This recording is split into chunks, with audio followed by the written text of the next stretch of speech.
মাননীয় প্রধানমন্ত্রী মহোদয় তিনি নববর্ষের প্রথম দিনই 1433 জনকে সাধারণত কৃষি কার্ড বিতরণ করেছেন। তো যেহেতু আমি একজন কৃষক, তিনি কৃষকদেরকে ভালোবাসেন, তার প্রতি আস্থা রেখে আমার বিশেষ কিছু কথা, বিশেষ করে আমরা যারা কৃষক আছি বাংলাদেশে সবথেকে বেশি অবহেলিত। কেননা দেখুন, ঠিক সময় মতো আমরা সার পাই না, ঠিক সময় মতো আমরা সেচ দেওয়ার জন্য তেল পাই না।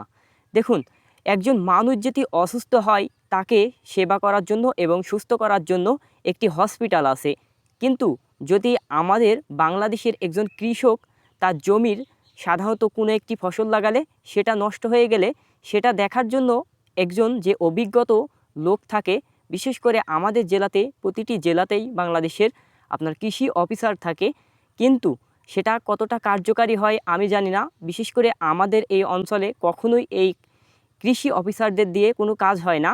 বিশেষ করে যদি এরকম হসপিটালের মতো কৃষকদের কথা ভাবার জন্য একজন করে অভিজ্ঞত মানুষ থাকতো তাহলে কৃষকদের উন্নতি হতো।